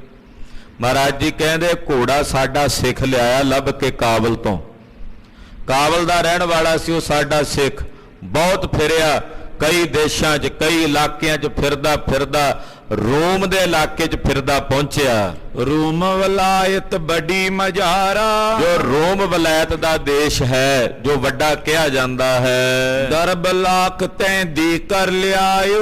ਉੱਥੋਂ ਸਾਡਾ ਸਿੱਖ 1 ਲੱਖ ਰੁਪਈਆ ਇਹਦਾ ਮੁੱਲ ਤਾਰ ਕੇ ਖਰੀਦ ਕੇ ਲੈ ਕੇ ਆਇਆ। ਕਿਸ ਕੇ ਕਹੇ ਸ਼ਾਹ ਸੁਨ ਪਾਇਓ। ਕਿਸੇ ਨੇ ਜਾ ਕੇ ਬਾਦਸ਼ਾਹ ਨੂੰ ਚੁਗਲੀ ਕਰ ਦਿੱਤੀ ਵੀ ਇਹ ਕੀਮਤੀ ਘੋੜਾ ਗੁਰੂ ਸਾਹਿਬ ਜੀ ਲਈ ਜਾ ਰਿਹਾ ਹੈ। ਤੁਰੰਗ ਮੰਗਾਇਓ ਸੀਨੇ ਜ਼ੋਰੀ। ਤੇ ਬਾਦਸ਼ਾਹ ਨੇ ਸੀਨਾ ਜੋਰੀ ਕਰਕੇ, ਢਿੰਗੋ ਜੋਰੀ ਕਰਕੇ ਉਹ ਘੋੜਾ ਸਾਡੇ ਸਿੱਖ ਕੋਲੋਂ ਖੋਹ ਕੇ ਆਪਣੇ ਕੋਲ ਮੰਗਵਾ ਲਿਆ ਸੀ। ਪਿਖਿਓ ਨਿਆਏ ਤੇ ਨੇ ਪ੍ਰਭ ਓਰੀ। ਪਰ ਪਰਮੇਸ਼ਰ ਇਨਸਾਫ ਕਰਨ ਵਾਲਾ, ਉਹ ਇਨਸਾਫ ਪਸੰਦ ਹੈ, ਨਿਆਂ ਕਰਨ ਵਾਲਾ, ਉਹਨੇ ਵੇਖਿਆ ਤੇ ਨਿਆਂ ਕਰ ਦਿੱਤਾ ਪਰਮੇਸ਼ਰ ਨੇ। ਕਿਮ ਖੁਦਾਏ ਕੋ ਭਾਵੇ ਬਾਤ। ਖੁਦਾ ਨੂੰ ਪਾਉਂਦਾ ਆ, ਉਹ ਨਿਆਂ ਕਰਦਾ, ਜਿਹਦੀ ਵਸਤ ਹੁੰਦੀ ਉਹਦੇ ਕੋਲ ਪਹੁੰਚਦੀ ਹੈ। ਜਿੰਨਾ ਮਰਜੀ ਕੋਈ ਖੋਹਣ ਦਾ ਯਤਨ ਕਰੇ ਨਹੀਂ ਖੋ ਸਕਦਾ। ਤਦੇ ਕਹਾਵਤ ਹੈ ਨਾ ਵੀ ਹੱਥ 'ਚ ਫੜੀ ਕੋਈ ਖੋ ਸਕਦਾ, ਭਾਗਾਂ ਦੀ ਲਿਖੀ ਨੂੰ ਨਹੀਂ ਕੋਈ ਖੋ ਸਕਦਾ। ਜਿੰਨਾ ਮਰਜੀ ਕੋਈ ਤਾਕਤਵਰ ਹੋਵੇ, ਭਾਗ ਤਾਂ ਨਹੀਂ ਖੋ ਸਕਦਾ ਕਿਸੇ ਦੇ ਕੋਈ, ਜਿੰਨਾ ਮਰਜੀ ਕੋਈ ਬਲਵਾਨ ਹੋਵੇ। ਤੋ ਅਕਾਲ ਪੁਰਖ ਜੀ ਨੇ ਸਾਡੇ ਭਾਗਾਂ 'ਚ ਲਿਖਿਆ ਸੀ, ਇਹ ਗੁਰੂ ਘਰ ਦੀ ਵਸਤ ਸੀ, ਤੋ ਅਕਾਲ ਪੁਰਖ ਨੇ ਇੱਥੇ ਆਪੇ ਹੀ ਪਹੁੰਚਦੀ ਕਰ ਦਿੱਤੀ ਹੈ। ਸਮਝ ਲਿਓ ਕਾਜੀ ਇਸ ਭਾਂਤ। ਇਹ ਕਾਜੀ ਇਹ ਗੱਲ ਸਾਰੀ ਚੰਗੀ ਤਰ੍ਹਾਂ ਸਮਝ ਲੈ। ਕਿਤਕ ਦਿਵਸ ਮੈਂ ਸੰਗਤ ਆਵੇ। ਰਹੀ ਗੱਲ ਤੇਰੇ ਨਾਲ ਪੈਸਿਆਂ ਦਾ ਅਸੀਂ ਬਚਨ ਕੀਤਾ, ਵੈਸੇ ਬਣਦੇ ਨਹੀਂਗੇ, ਇਹ ਸਾਡੀ ਵਸਤਾ ਸਾਡੇ ਕੋਲ ਆ ਗਈ ਹੈ, ਪਰ ਫਿਰ ਵੀ ਤੇਰੇ ਨਾਲ ਅਸੀਂ ਬਚਨ ਕੀਤਾ, ਕੁਝ ਕੁ ਦਿਨ ਉਡੀਕ ਕਰ ਲੈ। ਤੁਮ ਕੋ ਦੇ ਦਰਬ ਸੋ ਲਿਆਵੇ। ਤੇ ਸੰਗਤ ਆਵੇਗੀ, ਮਾਇਆ ਦਾ ਚੜਾਵਾ ਚੜੇਗਾ ਤੇ ਤੇਰੀ ਮਰਦੀ ਮਾਇਆ ਤੈਨੂੰ ਦੇ ਦੇਾਂਗੇ। ਧੀਰਜ ਤਰੋ ਕਿਤਕ ਦਿਨ ਔਰ। ਕੁਝ ਕੁ ਦਿਨ ਜਿੱਥੇ ਇੰਨੇ ਦਿਨ ਹੌਸਲਾ ਕੀਤਾ, ਥੋੜੇ ਦਿਨ ਹੋਰ ਹੌਸਲਾ ਕਰ ਲੈ, ਸਬਰ ਕਰ ਲੈ। 10,000 ਲਿਓ ਬੈਠੇ ਠੌਰ। ਇਹਨੂੰ ਬੈਠਿਆਂ ਬੈਠਿਆਂ 10,000 ਫਰੀ ਦਾ ਮਿਲਦਾ ਕਾਜੀ, ਤੇ ਥੋੜਾ ਜਿਹਾ ਸਬਰ ਕਰ ਲੈ, ਮਿਲ ਜਾਏਗਾ। ਹਾਂਜੀ, ਰਿਸ਼ਤਰ ਕੁਛ ਬਾਕ ਤਬ ਕਹੇ। ਜਦੋਂ ਮਹਾਰਾਜ ਜੀ ਨੇ ਬਚਨ ਕਹੇ, ਕਾਜੀ ਥੋੜਾ ਜਿਹਾ ਫਿਰ ਅੱਗੋਂ ਰੋਸ ਵਿੱਚ, ਗੁੱਸੇ ਜੇ ਵਿੱਚ ਆ ਕੇ ਬੋਲਿਆ, ਸਤਿਗੁਰ ਮਹਿਮਾ ਮੂੜ ਨ ਲਏ। ਮਹਾਮੂਰਖ ਵਿਅਕਤੀ ਜਿਹੜਾ ਸਤਿਗੁਰਾਂ ਦੀ ਮਹਿਮਾ ਨਹੀਂ ਜਾਣਦਾ, ਸਤਿਗੁਰਾਂ ਦੀ ਵਡਿਆਈ ਨਹੀਂ ਜਾਣਦਾ, ਉੱਲੂ ਜਿੰਨਾ ਮਰਜੀ ਸਿਆਣਾ ਹੋਵੇ, ਸੂਰਜ ਦੀ ਵਡਿਆਈ ਨੂੰ ਨਹੀਂ ਜਾਣ ਸਕਦਾ। ਭਾਵੇਂ ਕਾਜੀ ਸੀ, ਬੜੇ ਧਰਮ ਗ੍ਰੰਥਾਂ ਦਾ ਇਹਨੂੰ ਇਲਮ ਹੋਵੇਗਾ, ਪਰ ਸਤਿਗੁਰੂ ਸੱਚੇ ਪਾਤਸ਼ਾਹ ਦਾ ਪ੍ਰਤਾਪ ਇਹ ਨਹੀਂ ਜਾਣ ਸਕਿਆ। ਸੁਨੋ ਗੁਰੂ ਜੀ ਬਾਤ ਨਾ ਅੱਛੇ। ਅੱਗੋਂ ਬੋਲਿਆ ਥੋੜਾ ਜਿਹਾ ਗੁੱਸਾ ਜਿਹਾ ਪ੍ਰਗਟ ਕਰਕੇ, ਕਹਿੰਦਾ ਗੁਰੂ ਜੀ ਗੱਲ ਸੁਣੋ ਮੇਰੀ, ਇਹ ਗੱਲ ਚੰਗੀ ਨਹੀਂ ਆ ਤੁਹਾਡੇ ਲਈ। ਪ੍ਰਥਮ ਕਉ ਨੈ ਪੂਰੋ ਪਾਛੇ, ਪਹਿਲਾਂ ਗੱਲ ਕਹਿ ਦਿੱਤੀ ਤੇ ਮੁੜ ਕੇ ਹੁਣ ਉਹਨੂੰ ਪੂਰੀ ਨਹੀਂ ਕਰਦੇ। ਕਬ ਲੋ ਮੈਂ ਧੀਰਜ ਧਰ ਰਉ, ਦੱਸੋ ਮੈਂ ਕਦੋਂ ਤਾਈਂ ਧੀਰਜ ਕਰਕੇ ਰੱਖਾਂਗਾ, ਕਦੋਂ ਤਾਈਂ ਸਬਰ ਕਰਕੇ ਰੱਖਾਂਗਾ।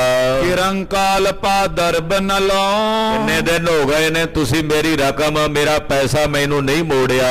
ਸੌਦਾ ਨਹੀਂ ਤੁਰੰਗ ਕੋ ਫਿਰੇ, ਤੇ ਹੁਣ ਇਹ ਘੋੜੇ ਦਾ ਸੌਦਾ ਵੀ ਤੁਸੀਂ ਨਹੀਂ ਫੇਰਦੇ। ਤਉ ਲਿਜਾਵੇਂ ਦਿਓ ਹਮ ਕਰੇ, ਕਹਿਣ ਲੱਗਾ ਵੀ ਚਲੋ ਸੌਦਾ ਹੋ ਗਿਆ, ਫਿਰਦਾ ਨਹੀਂ, ਨਹੀਂ ਦੇਣੇ ਪੈਸੇ ਤੇ ਘੋੜਾ ਮੋੜ ਦਿਓ ਮੇਰਾ, ਮੈਂ ਆਪਣੇ ਘਰੇ ਲੈ ਜਾਣਾ। ਯਾਰਾ ਕੋ ਤੋ ਧਨ ਦੇ ਦੀਜੇ, ਤੇ ਜੇ ਘੋੜਾ ਰੱਖਣਾ ਹੈ ਤੇ ਫਿਰ ਇਹਦੇ ਬਦਲੇ 'ਚ ਜਿਹੜੇ ਪੈਸੇ ਦੇਣੇ ਕਹੇ ਨੇ ਉਹ ਦੇ ਦਿਓ। ਜਿਨੇ ਦਿਓ ਤੋ ਫੇਰਨ ਕੀਜੇ, ਜੇ ਨਹੀਂ ਦੇਣੇ ਤੇ ਮੈਂ ਤਿਆਰ ਹਾਂ, ਸੌਦਾ ਕੈਂਸਲ ਕਰਨ ਨੂੰ ਵੀ ਤਿਆਰ ਹਾਂ, ਤੁਸੀਂ ਮੋੜ ਦਿਓ ਘੋੜਾ ਮੇਰਾ। ਕਾਜੀ ਦੀ ਨੀਅਤ ਫਿੱਟ ਗਈ ਵੀ ਹੁਣ ਤਾਂ ਲੱਖ ਰੁਪਈਆ ਵੀ ਮਿਲ ਜਾਣਾ, ਇਹਦਾ ਰਾਜੀ ਜੋ ਹੋ ਗਿਆ। ਹਾਂਜੀ, ਨਾਹੀਂ ਤਾਂ ਬਿਗਰ ਪਰੇਗੀ ਬਾਤ, ਤੇ ਫਿਰ ਤੁਸੀਂ ਨਹੀਂ ਦਿੰਦੇ ਪੈਸੇ ਤੇ ਘੋੜਾ ਵੀ ਨਹੀਂ ਮੋੜਦੇ ਤੇ ਫਿਰ ਆਪਣੀ ਗੱਲ ਵਿਗੜ ਜਾਣੀ ਆ ਗੁਰੂ ਜੀ, ਫਿਰ ਆਪਣਾ ਵਿਗਾੜ ਪੈਦਾ ਹੋ ਜਾਣਾ। ਕਰੋ ਟਾਲ ਮੁਝ ਸੋਂ ਬਖਿਆਤ, ਤੇ ਤੁਸੀਂ ਮੈਨੂੰ ਮੇਰੇ ਸਾਹਮਣੇ ਹੀ ਟਾਲਾ ਕਰੀ ਜਾਂਦੇ ਹੋ। ਤੁਹਾਡੇ ਕੋਲ ਕੋਈ ਕਮੀ ਹੈ ਇੱਥੇ ਪੈਸਿਆਂ ਦੀ? ਤੁਸੀਂ ਪ੍ਰਗਟ ਹੀ ਮੈਨੂੰ ਟਾਲ ਰਹੇ ਹੋ। ਤਬ ਭਾਈ ਬ੍ਰਿਧ ਨੇ ਸਮਝਾਇਓ, ਤਾਂ ਕਿ ਬਾਬਾ ਬੁੱਢਾ ਸਾਹਿਬ ਜੀ ਬੈਠੇ ਸੀ, ਉਹ ਸਮਝਾਉਣ ਲੱਗੇ ਕਾਜੀ ਨੂੰ। ਰਿਸ਼ਤੇ ਕਹਿਨ ਨ ਸ਼ੁਭ ਬਨ ਆਇਓ, ਮਹਾਰਾਜ ਜੀ ਕਹਿੰਦੇ ਕਾਜੀ ਸਾਹਿਬ ਥੋੜੀ ਜੀ ਟੋਨ ਨੀਵੀਂ ਰੱਖੋ ਆਪਣੀ ਆਵਾਜ਼ ਦੀ। ਛੇਵੇਂ ਪਾਤਸ਼ਾਹ ਦੇ ਦਰਬਾਰ 'ਚ ਬੈਠੇ ਜੇ ਤੇ ਆ ਥੋੜਾ ਜਿਹਾ ਗੁੱਸਾ ਜਿਹੜਾ ਨਾ ਇਹਨੂੰ ਹਟਾ ਕੇ ਤੇਵਰ ਆਪਣੇ ਗੱਲ ਕਰੋ। ਗੁਰ ਕਰ ਮੈਂ ਪਰਵਾਹ ਨ ਕੋਈ, ਗੁਰੂ ਘਰ ਹੈ, ਇੱਥੇ ਕੋਈ ਪਰਵਾਹ ਨਹੀਂ ਵੀ ਕੋਈ ਕਾਜੀ ਤੁਰਿਆ ਫਿਰੇ ਤੇ ਕੋਈ ਬਾਦਸ਼ਾਹ ਤੁਰਿਆ ਫਿਰੇ, ਇੱਥੇ ਪਰਵਾਹ ਨਹੀਂ ਜੇ ਕਿਸੇ ਦੀ। ਹਾਂਜੀ, ਪਾਵੇਂ ਪਰਾ ਲਬਦ ਜਬ ਹੋਈ, ਤੇ ਜਿਹੜੀ ਪਰਾ ਲਬਦਾ ਉਹੀ ਮਿਲਦੀ ਹੈ। ਜੇ ਤੇਰੀ ਪਰਾ ਲਬਦ 'ਚ ਲਿਖਿਆ ਹੋਇਆ 10,000 ਮਿਲ ਜਾਏਗਾ ਤੇ ਜੇ ਜੁੱਤੀਆਂ ਲਿਖੀਆਂ ਹੋਈਆਂ ਉਹ ਮਿਲ ਜਾਣਗੀਆਂ, ਮਿਲਣੀ ਤਾਂ ਪਰਾ ਲਬਦਾ। ਹਾਂਜੀ, ਅਪਰ ਦਿਵਸ ਕੇ ਤਕ ਅਬ ਦੇਖ, ਕੁਝ ਕੁ ਦਿਨ ਤੂੰ ਹੋਰ ਵਡੀਕ ਕਰ ਲੈ, ਜੇ ਸਤਿਗੁਰੂ ਜੀ ਕਹਿ ਰਹੇ ਨੇ ਤੇ ਮਾੜਾ ਮੋਟਾ ਯਕੀਨ ਕਰ ਲੈ। ਕਿਆ ਤੇ ਕਿਆ ਹੋਏ ਜਾਏ ਵਿਸ਼ੇਕ, ਤੇ ਨਾਲੇ ਇੱਥੇ ਕਿਹੜਾ ਪਤਾ ਲੱਗਦਾ ਵੀ ਕੀ ਤੋਂ ਕੀ ਹੋ ਜਾਂਦਾ, ਇੱਥੇ ਅੱਖ ਦੇ ਫੋੜ ਵਿੱਚ ਕੀ ਤੋਂ ਕੀ ਬਣ ਜਾਂਦਾ। ਇਸ ਕਰਕੇ ਕਾਜੀ ਸਾਹਿਬ ਥੋੜਾ ਜਿਹਾ ਭਾਵ ਰੱਖੋ, ਹਿਰਦੇ 'ਚ ਡਰ ਰੱਖੋ ਗੁਰੂ ਨਾਨਕ ਦੇ ਘਰ ਦਾ। ਲਿਓ ਧਨ ਧੀਰ ਤਰੋ ਬੁੱਧੀਵਾਨ, ਬੁੱਧੀਮਾਨ ਬਣ, ਤੂੰ ਸਿਆਣਾ ਵਿਆਣਾ ਵਿਅਕਤੀ ਹੈ, ਕਾਜੀ ਹੈ, ਲੋਕਾਂ ਦੇ ਇਨਸਾਫ ਕਰਦਾ ਤੇ ਹੌਸਲਾ ਕਰ, ਧੀਰਜ ਧਾਰ। ਜੇ ਤੇਰਾ ਧਨ ਹੈ ਤੈਨੂੰ, ਜੇ ਤੇਰਾ ਤਾਂ ਤੈਨੂੰ ਮਿਲ ਜਾਏਗਾ। ਹਾਂਜੀ, ਫੀਕੇ ਬਾਕ ਨ ਕਰੋ ਬਖਾਨ, ਤੇ ਇਹ ਫਿੱਕੇ ਬੋਲ ਨਾ ਬੋਲ ਇੱਥੇ ਸਤਿਗੁਰਾਂ ਦੀ ਹਜ਼ੂਰੀ ਵਿੱਚ। ਸੁਨਤ ਛੋਭ ਕਰ ਉੱਠ ਤਬ ਚਾਲਾ, ਸੁਣ ਕੇ ਕਾਜੀ ਦਾ ਇੱਕਦਮ ਮਨ ਛੋਭ ਚ ਆਇਆ। ਬਾਬਾ ਬੁੱਢਾ ਸਾਹਿਬ ਜੀ ਨੇ ਵੀ ਥੋੜਾ ਜਿਹੜੀ ਸ਼ਬਦਾਵਲੀ ਚ ਬੋਲਿਆ ਉਦਾਂ ਜਵਾਬ ਦਿੱਤਾ ਇਹਨੂੰ। ਇਹਦੇ ਮਨ 'ਚ ਛੋਭ ਜਿਹਾ ਹੋਇਆ ਤੇ ਉੱਠ ਕੇ ਤੁਰ ਪਿਆ। ਕਹਿਤ ਬ੍ਰਿਧ ਸੋ ਅਬ ਮੈਂ ਟਾਲਾ, ਬਾਬਾ ਬੁੱਢਾ ਸਾਹਿਬ ਨੂੰ ਜਾਂਦਿਆਂ ਜਾਂਦਿਆਂ ਵੇਖ ਕੇ ਕਹਿੰਦਾ ਹੁਣ ਮੈਂ ਟਾਲਾ ਕਰ ਚੱਲਿਆ, ਹੁਣ ਮੈਂ ਟਾਲ ਕੇ ਜਾ ਰਿਹਾ।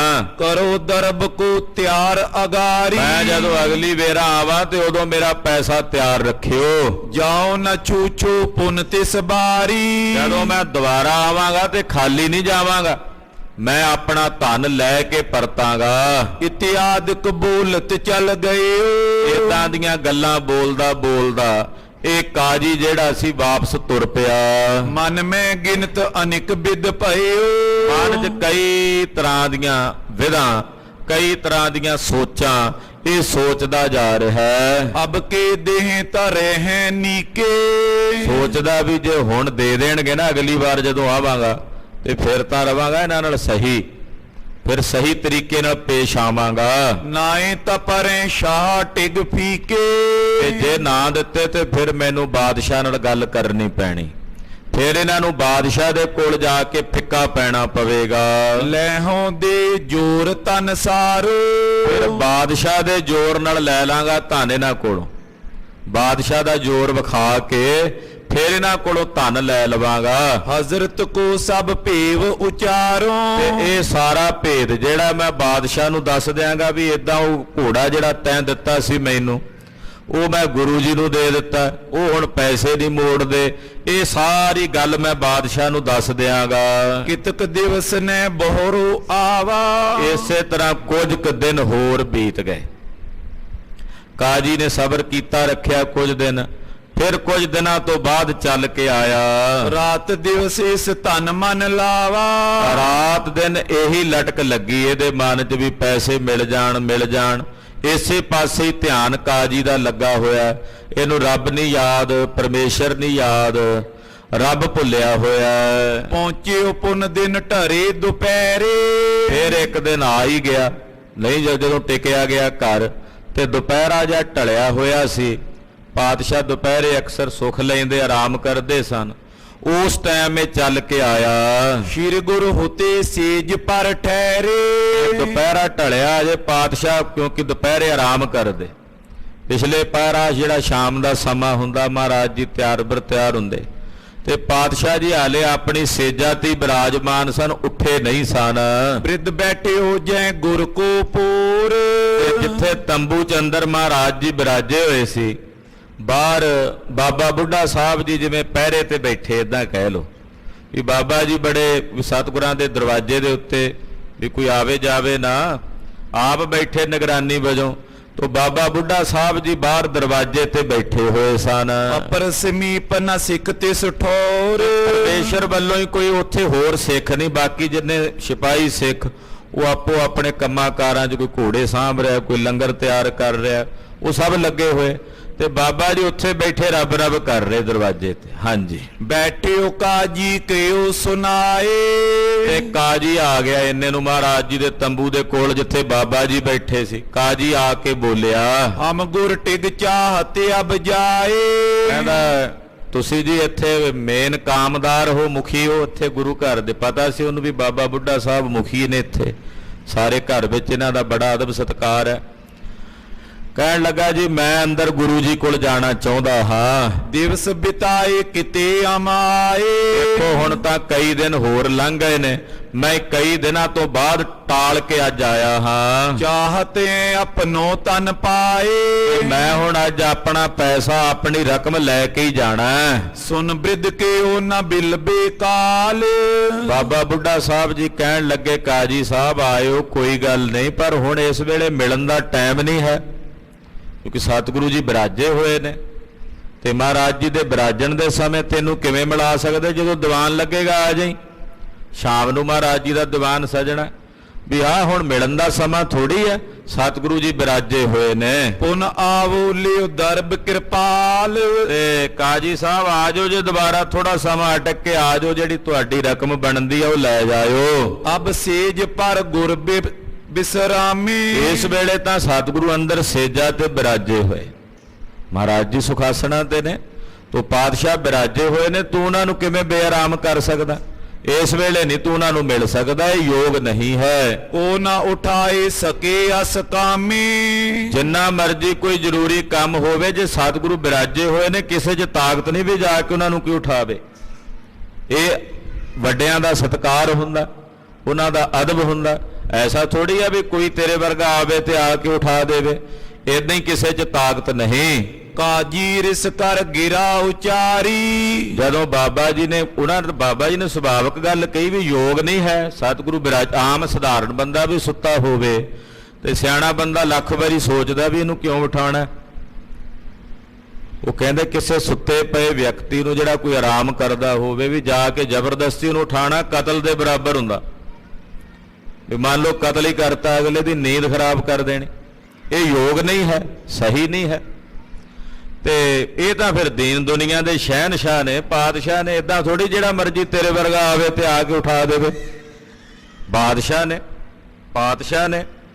ਬਾਬਾ ਜੀ ਨੇ ਸੁਭਾਵਕ ਇਹ ਗੱਲ ਕਹੀ, ਕਾਜੀ ਅੱਗੋਂ ਗੁੱਸੇ ਵਿੱਚ ਆ ਗਿਆ, ਗੁੱਸੇ 'ਚ ਆ ਕੇ ਬੋਲਿਆ, ਕਾਰਦਾਰ ਗੁਰ ਘਰ ਕੋ ਭਾਰੀ। ਕਹਿਣ ਲੱਗਾ ਵੀ ਤੂੰ ਗੁਰੂ ਘਰ ਦਾ ਕਾਰਦਾਰ ਹੈ, ਕਰਿੰਦਾ ਹੈ, ਵੱਡਾ ਕਰਿੰਦਾ ਹੈ। ਹਮਨੇ ਸੁਨਿਓ ਤੂੰ ਹੀ ਇੱਕ ਆਹੇ। ਮੈਂ ਸੁਣਿਆ ਵੀ ਤੂੰ ਹੀ ਹੈ ਜ਼ਿੰਮੇਵਾਰ ਗੁਰੂ ਘਰ ਦਾ, ਵੀ ਸਾਰੇ ਕੰਮਕਾਰ ਤੇਰੇ ਅਧੀਨ ਹੀ ਚੱਲਦੇ ਨੇ। ਖਰਚੇ ਦਰਬ ਸੰਭਾਰਤ ਰਹੀ। ਜਿੰਨਾ ਖਰਚ ਹੁੰਦਾ ਜਾਂ ਜਿੰਨੀ ਆਮਦਨ ਹੁੰਦੀ ਉਹ ਤੂੰ ਹੀ ਸੰਭਾਲਦਾ। ਸ਼ਬਦਾਵਲੀ ਵੀ ਇਦਾਂ ਹੀ ਵਰਤੀ ਤੂੰ ਸ਼ਬਦ ਕਹਿ ਕੇ ਇਹਨੇ ਸੰਬੋਧਨ ਕੀਤਾ। ਗੁਰ ਸੋ ਮਿਲਨ ਹੋਏ ਕੈ ਨਾਈ, ਗੁਰੂ ਸਾਹਿਬ ਨਾਲ ਮਿਲਣਾ ਹੋਵੇ ਕਿ ਨਾ ਹੋਵੇ, ਦਰਬ ਸਰਬ ਲੇਵੋਂ ਤੁਝ ਪਾਈ। ਕਿ ਤੂੰ ਜ਼ਿੰਮੇਦਾਰ ਹੈ, ਮੈਂ ਤੇਰੇ ਕੋਲੋਂ ਲੈ ਲੈਣਾ ਪੈਸੇ ਸਾਰੇ, ਨਾ ਮਿਲਾ ਗੁਰੂ ਜੀ ਨਾਲ, ਤੂੰ ਜ਼ਿੰਮੇਵਾਰ ਹੈ ਗੁਰੂ ਘਰ ਦਾ, ਤੂੰ ਦੇ ਦੇ ਮੇਰੀ ਰਕਮ ਜਿਹੜੀ ਬਣਦੀ ਹੈ। ਸੋ ਪੀ ਤੁਝ ਤੇ ਕਰੇ ਦਿਵਾਵਨ, ਤੇ ਜੇ ਗੁਰੂ ਜੀ ਨੂੰ ਵੀ ਮਿਲਾਂਗਾ ਤੇ ਉਹਨਾਂ ਨੇ ਵੀ ਤੈਨੂੰ ਹੀ ਕਹਿਣਾ, ਉਹਨਾਂ ਨੇ ਵੀ ਤੁਹਾਨੂੰ ਹੀ ਕਹਿਣਾ ਨਾ ਵੀ ਦੇ ਦਿਓ ਪੈਸੇ, ਤੇ ਤੂੰ ਸਿੱਧੇ ਮੈਨੂੰ ਦੇ ਦੇ ਜਿਹੜੇ ਮੇਰਾ ਹੱਕ ਹੈ। ਦਿਓ ਅਬ ਮੋਕੋ ਬਾਤ ਸੁਹਾਵਨ, ਹੁਣ ਇਹੀ ਗੱਲ ਸੋਭਨੀਕ ਹੈ, ਸੁਹਾਵਣੀ ਹੈ, ਨਹੀਂ ਉਠਾਣਾ ਗੁਰੂ ਜੀ ਨੂੰ, ਨਹੀਂ ਮਿਲਾਣਾ, ਨਾ ਮਿਲਾਓ, ਪਰ ਜਿਹੜੇ ਮੇਰੇ ਪੈਸੇ ਨੇ ਉਹ ਤੁਸੀਂ ਦੇ ਦਿਓ। ਕਹਿਓ ਬ੍ਰਿਧ ਹਮ ਕੌਣ ਵਿਚਾਰੇ, ਕਿ ਬਾਬਾ ਬੁੱਢਾ ਸਾਹਿਬ ਜੀ ਕਹਿਣ ਲੱਗੇ, ਕਾਜੀ ਸਾਹਿਬ ਅਸੀਂ ਵਿਚਾਰੇ ਕੀ ਹੈ ਇੱਥੇ ਸਤਿਗੁਰਾਂ ਦੇ ਘਰ ਵਿੱਚ, ਸਾਡੀ ਹਸਤੀ ਕੀ ਹੈ, ਸਾਡਾ ਕੀ ਵਜੂਦ ਹੈ। ਹਾਂਜੀ, ਆਪ ਸੰਭਾਰੇ ਆਪਣੀ ਕਾਰੇ। ਤੈਨੂੰ ਕਿਸੇ ਨੇ ਗਲਤ ਕਹਿ ਦਿੱਤਾ ਵੀ ਅਸੀਂ ਕੋਈ ਕੰਮ ਸੰਭਾਲਦੇ ਹਾਂ, ਇਹ ਸਤਿਗੁਰਾਂ ਦਾ ਘਰ ਹੈ, ਇਸ ਘਰ ਦੇ ਜਿੰਨੇ ਕੰਮ ਨੇ ਉਹ ਸਾਰੇ ਕੰਮ ਸਤਿਗੁਰੂ ਆਪ ਹੀ ਸੰਭਾਲਦੇ ਤੇ ਆਪ ਹੀ ਕਰਦੇ। ਇਹ ਭੁਲੇਖਾ, ਕਿੱਡੀ ਵੱਡੀ ਜੁਗਤ ਵਾਲੀ ਗੱਲ ਹੈ ਇਹਦੇ 'ਚ, ਵੀ ਜਿਹੜੇ ਗੁਰੂ ਘਰਾਂ 'ਚ ਸੇਵਾਵਾਂ ਨਿਭਾਉਂਦੇ ਕਿਤੇ ਭੁਲੇਖਾ ਹੋਵੇ ਵੀ ਅਸੀਂ ਕਰਦੇ ਹਾਂ। ਬਾਬਾ ਬੁੱਢਾ ਸਾਹਿਬ ਕਹਿੰਦੇ ਅਸੀਂ ਤਾਂ ਕੁਝ ਕਰਦੇ ਹੀ ਨਹੀਂ, ਅਸੀਂ ਕੀ ਕਰ ਸਕਦੇ ਹਾਂ। ਗੁਰੂ ਸਾਹਿਬ ਦਾ ਘਰ ਹੈ, ਕਾਰਜ ਉਹਨਾਂ ਦਾ, ਕਰਨ ਵਾਲੇ ਵੀ ਉਹ, ਕਰਾਉਣ ਵਾਲੇ ਵੀ ਉਹ, ਅਸੀਂ ਕੀ ਹਾਂ। ਹਾਂਜੀ, ਜਬ ਉਠ ਸ਼੍ਰੀ ਗੁਰ ਵੈਰ ਤੇਰੇ, ਤੇ ਕਾਜੀ ਸਾਹਿਬ ਸਤਿਗੁਰੂ ਜੀ ਆਰਾਮ ਕਰਦੇ ਨੇ, ਹੁਣੇ ਬਸ ਕੁਝ ਸਮੇਂ ਤਾਈਂ, ਘੜੀ ਦੋ ਘੜੀ ਨੂੰ ਉਹਨਾਂ ਨੇ ਉੱਠ ਕੇ ਬਾਹਰ ਆਉਣਾ ਹੈ। ਤਬ ਹੀ ਤਿਨ ਕੋ ਦਰਸ਼ਨ ਪੈ, ਫੇਰ ਹੀ ਤੈਨੂੰ ਉਹਨਾਂ ਦੇ ਦਰਸ਼ਨ ਹੋਣਗੇ। ਇਤਨੀ ਕਰੇ ਸ਼ੀਘਰਤਾ ਕਾਏ, ਇੰਨੀ ਕਾਹਲੀ ਕਿਉਂ ਕਰਦਾ, ਇੰਨੀ ਸ਼ੀਘਰਤਾਈ ਕਿਉਂ ਕਰਦਾ। ਅੰਤਰ ਬਰਿਓ ਚੈਤ ਗੁਰ ਪਾਏ, ਤੂੰ ਮਹਾਰਾਜ ਜੀ ਆਰਾਮ ਕਰਦੇ, ਤੂੰ ਸਿੱਧਾ ਮੂੰਹ ਚੁੱਕ ਕੇ ਅੰਦਰ ਹੀ ਵੜਨ ਨੂੰ ਤਿਆਰ ਹੋ ਗਿਆ, ਵੀ ਇੰਨੀ ਕਾਹਲੀ ਕਿਸ ਗੱਲ ਦੀ ਹੈ। ਦਾਨਸ਼ਵੰਦ ਕਿਉਂ ਨਾ ਤੂੰ ਹੋਏ, ਤੂੰ ਦਾਨਸ਼ਵੰਦ ਕਿਉਂ ਨਹੀਂ ਹੁੰਦਾ। ਸਿਆਣਾ ਬਿਆਣਾ ਹੈ ਵੀ ਕਿਸੇ ਦੇ ਆਰਾਮਗਾਹ ਵਿੱਚ ਜਿੱਥੇ ਉਹ ਕੋਈ ਆਰਾਮ ਕਰਦਾ ਹੋਵੇ ਇਦਾਂ ਜਾਈਦਾ ਹੁੰਦਾ। ਤੂੰ ਪੁੱਛਿਆ ਨਹੀਂ, ਸਿੱਧਾ ਵੜਨ ਲੱਗਾ ਅੰਦਰ। ਬਾਬਾ ਜੀ ਕਹਿੰਦੇ ਅਸੀਂ ਬੈਠੇ ਸੀ ਤਾਂ ਤੈਨੂੰ ਰੋਕ ਲਿਆ, ਇਹ ਤਾਂ ਤੂੰ ਤਾਂ ਨਹੀਂ ਸੀ ਰੁਕਦਾ। ਹਾਂਜੀ, ਕਰੇ ਨਿਦਾਨਨ ਕੀ ਗਤ ਸੋਏ, ਦਾਨਸ਼ਵੰਦ ਹੋਣ ਦੇ ਬਾਵਜੂਦ ਨਿਆਣਿਆਂ ਵਾਲੀਆਂ ਗੱਲਾਂ ਕੀਤੀਆਂ, ਅਣਜਾਣਾ ਵਾਲੀਆਂ ਗੱਲਾਂ ਕਰਦਾ। ਸੁਨ ਕਾਜੀ ਮੂਰਖ ਰਿਸ ਤਾਰੀ, ਬਾਬਾ ਜੀ ਸਿਆਣਪ ਦੀ ਗੱਲ ਦੱਸਦੇ, ਅੱਗੋਂ ਮੂਰਖਤਾ ਵਸ ਹੋ ਕੇ ਗੁੱਸੇ 'ਚ ਬੋਲਦਾ। ਸਨਮੁਖ ਬ੍ਰਿਧ ਕੇ ਨਿਠਰ ਉਚਾਰੀ, ਬਾਬਾ ਬੁੱਢਾ ਸਾਹਿਬ ਜੀ ਦੇ ਸਾਹਮਣੇ ਫੇਰੇ ਬੜਾ ਕਠੋਰ ਬੋਲਿਆ, ਅੱਗ ਭੰਬੂੜਾ ਹੋਇਆ। ਕਿਆ ਤੂੰ ਬੈਠੇ ਹੋ ਬਾਤ ਬਣਾਵੇਂ, ਕਹਿੰਦਾ ਕੀ ਤੂੰ ਬੈਠਾ ਇੱਥੇ ਗੱਲਾਂ ਬਣਾਈ ਜਾਂਦਾ। ਹਾਂਜੀ, ਸ਼ਾਹਜਹਾਂ ਤੇ ਤਰਾਸ ਨ ਪਾਵੇਂ, ਤੈਨੂੰ ਬਾਦਸ਼ਾਹ ਸ਼ਾਹਜਹਾਨ ਦਾ ਡਰ ਨਹੀਂ, ਤੂੰ ਨਹੀਂ ਜਾਣਦਾ ਕਿ ਬਾਦਸ਼ਾਹ ਸ਼ਾਹਜਹਾਨ ਲਾਹੌਰ ਸ਼ਹਿਰ ਵਿੱਚ ਹੀ ਹੈ।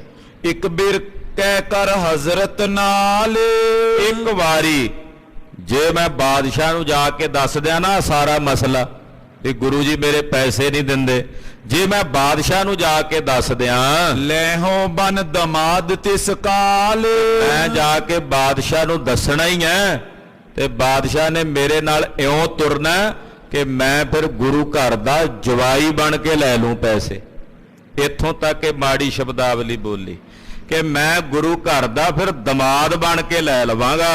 ਕੌਣ ਅਰੇ ਸਭ ਡਰੇ ਮਾਨਾ, ਫਿਰ ਕੌਣ ਅੜੇਗਾ ਸਾਡੇ ਸਾਹਮਣੇ, ਫਿਰ ਸਾਰੇ ਤੁਸੀਂ ਡਰਦੇ ਫਿਰੋਗੇ, ਲੁਕਦੇ ਫਿਰੋਗੇ ਜਦੋਂ ਬਾਦਸ਼ਾਹ ਨੂੰ ਪਤਾ ਲੱਗਾ। ਤਤ ਛਿਨ ਦੇ ਦਰਬ ਬਿਰਾਨਾ, ਤਤ ਛਿਨ ਉਸੇ ਵੇਲੇ ਹੱਥ ਜੋੜ ਕੇ ਬਗਾਨਾ ਪੈਸਾ ਜਿਹੜਾ ਤੁਸੀਂ ਮੈਨੂੰ ਦਿਓਗੇ। ਸੁਨ ਬ੍ਰਿਧ ਪਾਖਿਓ ਸਹਿਜ ਸੁਭਾਏ, ਬਾਬਾ ਬੁੱਢਾ ਸਾਹਿਬ ਜੀ ਨੇ ਜਦੋਂ ਇਹ ਸ਼ਬਦ ਸੁਣੇ, ਆਪਣੇ ਲਈ ਸੁਣ ਲਿਆ ਤੂੰ ਤੜਾਕ ਜੋ ਬੋਲਿਆ, ਪਰ ਜਦੋਂ ਆਹ ਮਾੜਾ ਭੱਦਾ ਸ਼ਬਦ ਕਿਹਾ, ਇਹਨੇ ਦਮਾਦ ਬਣਨ ਵਾਲੀ ਗੱਲ ਕਹੀ, ਤਾਂ ਫਿਰ ਬਾਬਾ ਜੀ ਨੂੰ ਵੀ ਇਸ ਗੱਲ ਦਾ ਗੁਰ ਕੇ ਨਿੰਦਾ ਸੁਣਾ ਨਾ ਕਾਨ, ਕਿਵੇਂ ਸਿੱਖ ਸੁਣ ਕੇ ਬਰਦਾਸ਼ਤ ਕਰ ਲੈ ਗੁਰੂ ਦਾ ਨਾਦਰ। ਤੋ ਬਾਬਾ ਜੀ ਵੀ ਫਿਰ ਸਹਿਜ ਸੁਭਾਈ ਬੋਲੇ, ਕਿ ਮਹਾਂਪੁਰਖ ਨੇ ਸੁਤੇ ਸਿੱਧੀ ਬੋਲਦੇ ਨੇ, ਬੋਲੇ ਤੁਮਰੇ ਗੁਰ ਦਮਾਦ ਬਨ ਜਾਏ। ਉਹ ਕਾਜੀਆ ਅਕਲ ਨੂੰ ਹੱਥ ਸੰਭਾਲ, ਅਕਲ ਨੂੰ ਹੱਥ ਪਾ, ਕਿਹੜੀਆਂ ਗੱਲਾਂ ਕਿਹੜੇ ਬੋਲ ਪਿਆ ਬੋਲਦਾ। ਬਾਬਾ ਜੀ ਕਹਿੰਦੇ ਤੂੰ ਕੀ ਬਣਨਾ, ਸਤਿਗੁਰੂ ਗੁਰੂ ਹਰਗੋਬਿੰਦ ਸਾਹਿਬ ਤੇਰੇ ਜਵਾਈ ਬਣ ਜਾਣਗੇ, ਤੁਮਰੋ ਗੁਰ ਦਮਾਦ ਬਨ ਜਾਏ।